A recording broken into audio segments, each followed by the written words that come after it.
Mata Firdaus seperti sebilah pisau yang menyayat siapapun yang memandangnya. Mata yang mematikan. Mata itu menatap tanpa bergerak, dalam dan tetap. Suaranya mantap, menyayat ke dalam, dingin bagaikan pisau. Tak ada getaran sedikit pun dalam nadanya. Tak ada riak irama. Inilah Firdaus.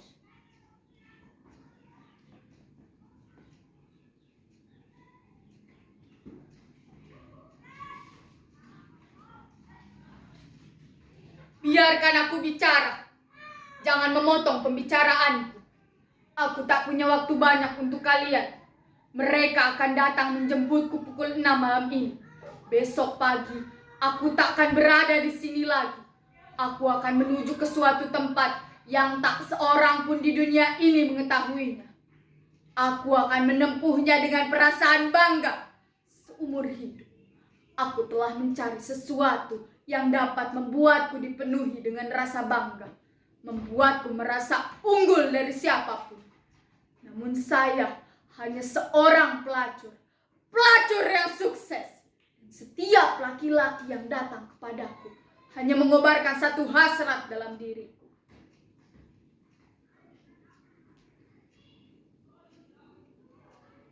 Ayahku seorang petani miskin yang tak dapat membaca dan menulis. Nggak kelihatan. Lagi. Sudah lagi ya.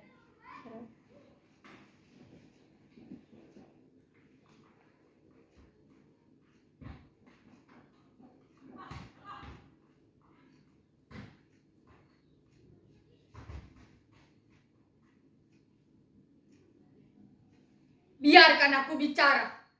Jangan memotong pembicaraanku. Aku tak punya waktu banyak untuk kalian. Mereka akan datang menjemputku pukul 6 malam ini. Besok pagi, aku tak akan berada di sini lagi. Aku akan menuju ke suatu tempat yang tak seorang pun di dunia ini mengetahuinya. Aku akan menempuhnya dengan perasaan bangga seumur hidup. Aku telah mencari sesuatu yang dapat membuatku dipenuhi dengan rasa bangga, membuatku merasa unggul dari siapapun. Namun saya hanya seorang pelacur yang sukses. Dan setiap laki-laki yang datang kepadaku hanya mengobarkan satu hasrat dalam diriku.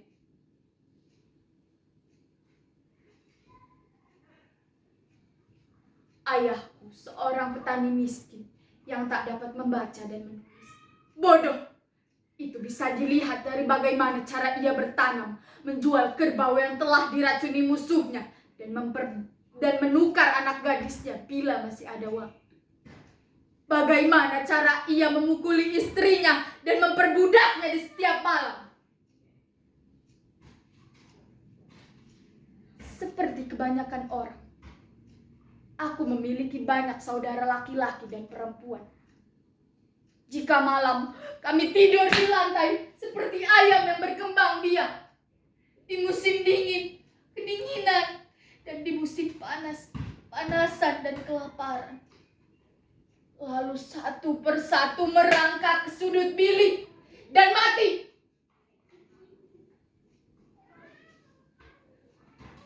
Jika ada anak perempuan yang mati, ayah akan menyantap makan malamnya. Ibu akan membasuh kakinya, lalu pergi tidur. Jika ada anak laki-lakinya yang mati, ayah akan memukuli ibu, menyantap makan malamnya, lalu pergi tidur.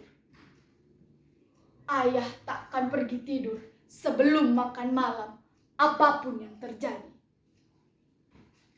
Bila tak ada makanan di rumah kami, semua tidur dengan perut yang kosong. Tapi ayah selalu memperoleh makanan, dan ibu selalu saja bisa menyembunyikan makanannya. Kadang aku berpikir, mereka bukanlah ayah dan ibuku. Aku lebih dekat dengan paman. Ia mengizinkanku duduk di sampingnya dan melihat-lihat buku yang ia baca. Ia mengajariku membaca dan menulis.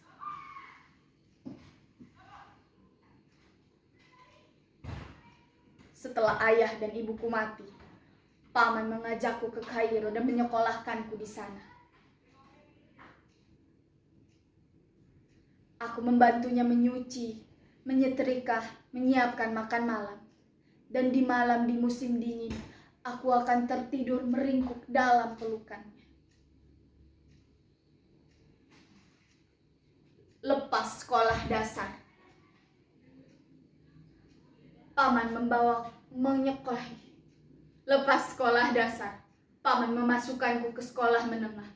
Disinilah aku bertemu dengan istrinya, perempuan bertubuh pendek, gemuk, dan berkulit putih.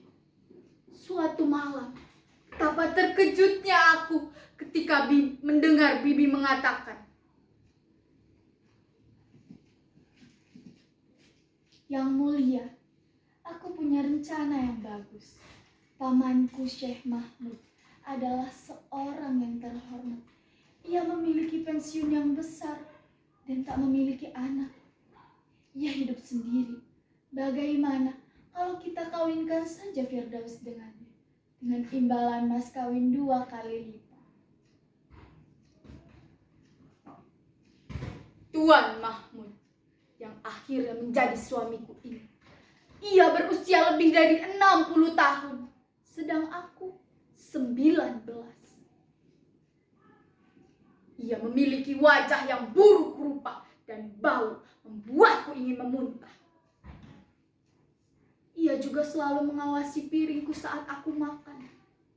Bila ada sedikit sisa makanan di piringku, ia akan langsung mencomotnya dan memasukkan ke dalam mulutnya, lalu menganggapku pemborosan. Ia juga selalu mengawasi kotak sampah sebelum aku meletakkannya di luar.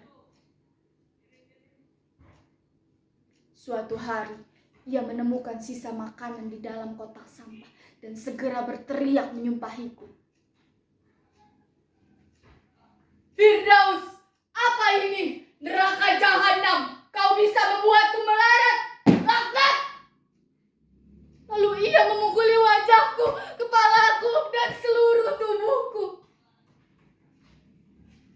Lalu ia menarik lenganku ke atas ranjang dan membantingnya, menuntaskan kemarahan dan nafsunya. Setelah kejadian itu, aku pergi meninggalkan Tuan Mahmud dengan tubuh dan wajah yang memar. Aku kelelahan. Aku duduk di sebuah bangku trotoar. Karena haus tak tertahan, aku menghampiri kedai yang berada di seberangku. Disinilah aku bertemu dengan Boyun, seorang laki-laki yang terlihat tampak bijak dan tenang. Pada awalnya, ia memperlakukanku dengan baik, tentunya dengan imbalan tubuhku. Seketika ia berubah menjadi kasar dan jahat. Lalu aku pergi meninggalkannya. Aku pergi tanpa mengetahui arah dan tujuan. Tubuhku terasa ringan, mataku terasa berat, hingga akhirnya gelap.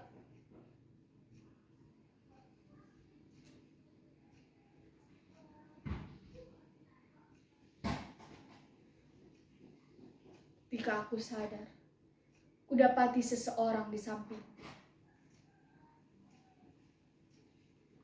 Ia adalah Syarifah. Sejak bertemu dengan Syarifah, aku diajak ke apartemennya. Dalam perjalanan, aku terus melukiskan hal-hal yang terjadi dalam hidupku. Hari demi hari kulalui, Syarifah telah mengubahku menjadi perempuan yang sama sekali berbeda. Dari dandananku, tubuhku, perilakuku, bahkan perasaanku. Syarifah pernah mengatakan,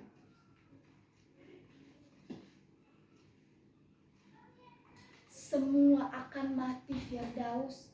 Aku akan mati dan kamu juga akan mati.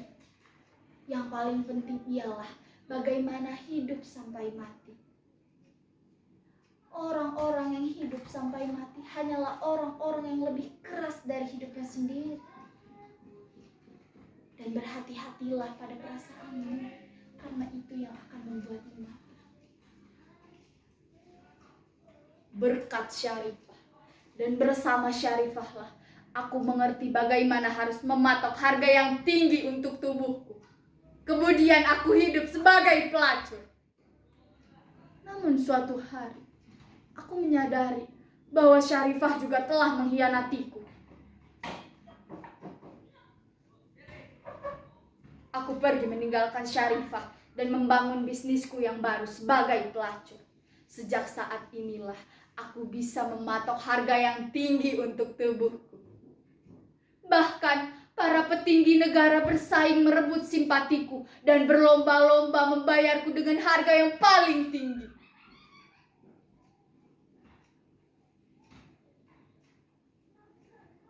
Lalu datanglah seorang germo. Ia menawariku untuk bergabung. Namun aku menolaknya. Ia lagi-lagi menawariku. Namun aku terus menolaknya. Ia terus menawariku hingga akhirnya aku muak dan marah. Aku membunuhnya. Ku bunuh ia dengan pisau.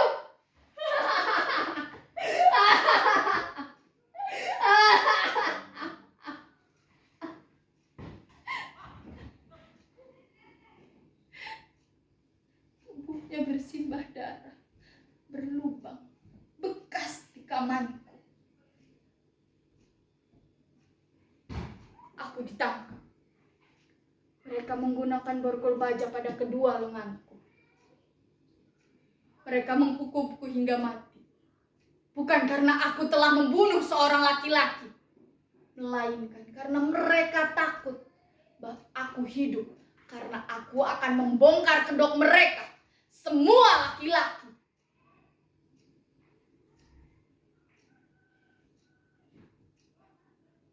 Sekarang aku sedang menunggu mereka. Besok aku akan menuju ke suatu tempat yang tak siapapun mengetahui.